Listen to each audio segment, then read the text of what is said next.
Soalan yang kumpulan kami tujukan kepada ChatGPT adalah seperti berikut.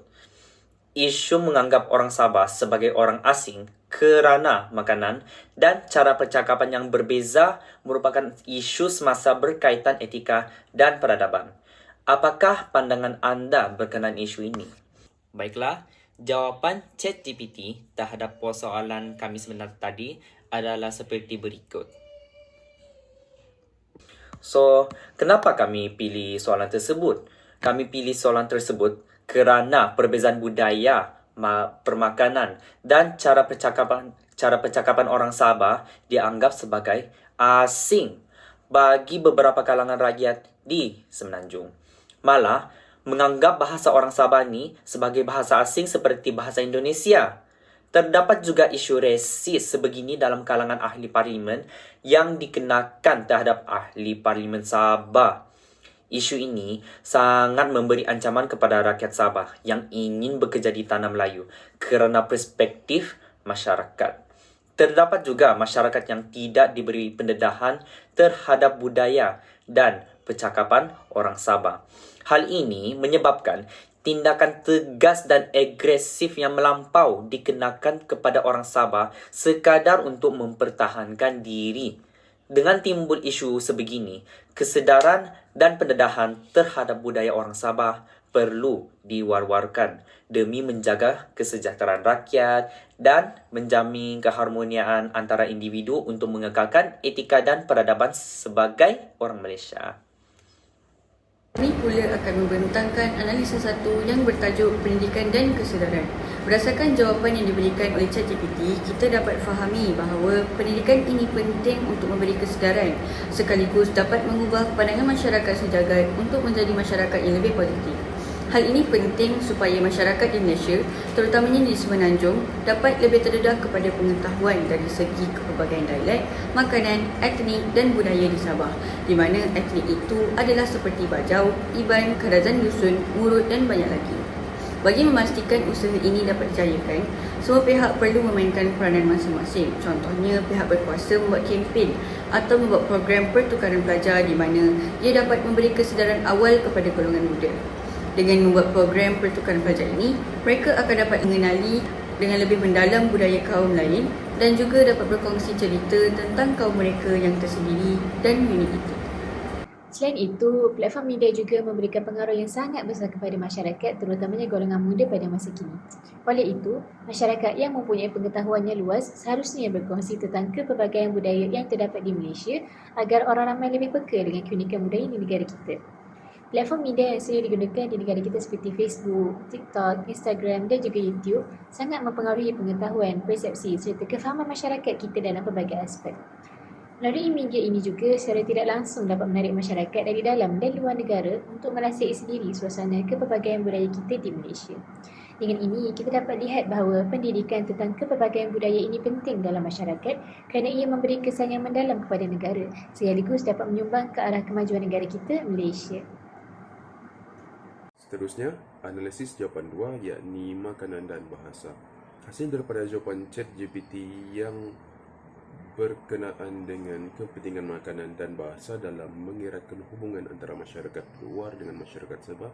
Hal ini dikemukakan kerana ada pernyataan yang mengancam hak orang Sabah sebagai suatu negeri rasmi di bawah kerajaan Malaysia dan juga beberapa isu-isu sosial yang ditimbulkan menerusi sentimen-sentimen perkauman dalam kalangan rakyat Malaysia sendiri.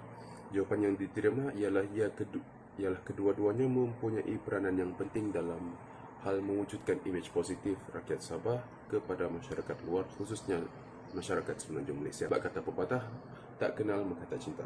Kepelbagaian etnik masyarakat Sabah yang mempunyai 41 kumpulan etnik dan kumpulan sub-etnik Bumiputra dan Bumiputra yang juga hasil daripada perbezaan geografi dan perkahwinan campur telah melahirkan pelbagai jodah tradisi seperti Tuhau dan Hinafa dari masyarakat Kadazan Dusun, Lamban dan Ambuyat daripada masyarakat Brunei dan Sanggar Papek dan juga Burasak dari masyarakat Bugis di Sabah. Pendedahan makanan tradisi rakyat Sabah secara meluas kepada masyarakat Semenanjung bukan sahaja dapat memperkenalkan budaya orang Sabah, ia juga dapat merapatkan jurang silaturahim antara kedua-dua masyarakat.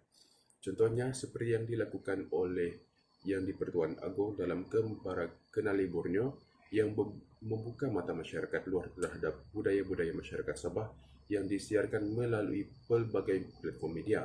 Hal ini jelas menggambarkan peranan makanan tradisi rakyat Sabah dalam menyamai sifat keterbukaan masyarakat luar kepada rakyat Sabah sendiri. Seterusnya, kepentingan bahasa dalam memanifestasikan identiti. Bahasa memainkan peranan penting dalam mengekspresikan identiti suatu masyarakat. Bahasa menjadi medium untuk memperkenalkan orang-orang Sabah kepada masyarakat umum. Bahasa digunakan untuk menyampaikan maklumat, mengekspresikan emosi dan juga berkomunikasi berkenaan dengan pertimbangan ilmu. Kepelbagaian bahasa dan dialek di Sabah. Seperti yang kita tahu, masyarakat di Sabah mempunyai pelbagai etnik yang telah menghasilkan lebih daripada 50 bahasa dan 80 dialek, termasuk bahasa dusun, bahasa Bajau, bahasa Melayu Brunei dan juga bahasa Murut. Dialek yang bersifat spesifik untuk daerah tertentu ini menekankan kepelbagaian bahasa yang kaya. Komunikasi dan pemahaman. Bahasa membantu komunikasi dan pemahaman antara kelompok etnik yang pelbagai di Sabah. Hal ini dapat membina hubungan yang baik dan saling berpengertian antara satu sama lain. Kesedaran di kalangan masyarakat Semenanjung. Masyarakat di luar Sabah haruslah diberi kesedaran mengenai kepelbagaian bahasa di daerah ini. Hal ini kerana perkara ini melambangkan keharmonian berbagai komuniti meskipun memiliki bahasa dan dialek yang berbeza. Inisiatif haruslah diambil oleh media massa dan beberapa program pendidikan di negara kita untuk mendidik masyarakat umum tentang kepelbagaian bahasa dan dialek masyarakat Sabah melalui program-program dan juga saluran media seperti Instagram, blog, iklan dan sebagainya. Pendedahan kepada kepelbagaian bahasa membantu mengatasi perasaan perpecahan dan cabaran terhadap hak dan juga status masyarakat Sabah. Ini menggalakkan penerimaan perbezaan dan menyumbang kepada kesejahteraan masyarakat berbilang budaya. Oleh itu, pemahaman dan penghayatan pelbagai bahasa menyumbang kepada pembangunan masyarakat majmuk di mana individu daripada pelbagai latar belakang linguistik boleh hidup bersama secara harmoni. Sedikit kesimpulan berkaitan dengan isu yang dikaji, cabaran kontroversi bagi etika dan kebudayaan dalam masyarakat kita yang pelbagai juga timbul disebabkan oleh isu yang dibangkitkan ini, iaitu menganggap individu dari negeri Sabah atau sesiapa sahaja yang mempunyai latar belakang budaya yang berbeza sebagai orang asing. Masyarakat kita juga masih tidak boleh menerima secara keseluruhan bahawa terdapat perbezaan budaya dari segi beberapa aspek, secara khususnya cara percakapan dan juga makanan. Oleh itu, perlu untuk adanya pendidikan yang menekankan penghargaan terhadap kepelbagaian. Ini merupakan usaha bagi menjadikan sesuatu yang dipandang negatif berubah menjadi sesuatu yang dipandang positif dengan cara menambahkan kesedaran dan membuka minda masyarakat. Sebagai contoh, mewujudkan program pertukaran pelajar seperti yang telah dinyatakan. Selain itu, bagi membentuk identiti sosial yang inklusif, kita harus meraih kehormatan warisan bagi setiap budaya, menerusi keunikan makanan dan bahasa itu sendiri. Berdasarkan apa yang telah kami sampaikan, sudah jelas bahawa isu yang diambil merupakan perkara yang menghalang pertumbuhan etika dan kebudayaan yang inklusif di negara kita. Situasi yang jelas juga telah diberi meliputi aspek politik dan juga yang paling dekat dengan kita, iaitu aspek sosial. Oleh sebab itu, pendekatan yang progresif dan didikan yang menyeluruh perlu bagi membuang segala prasangka yang wujud sekaligus dapat mengekalkan keistimewaan dan penghargaan terhadap budaya yang pelbagai. Masyarakat yang terbina juga akan menjadi lebih bertoleransi jika langkah ini dipraktikkan.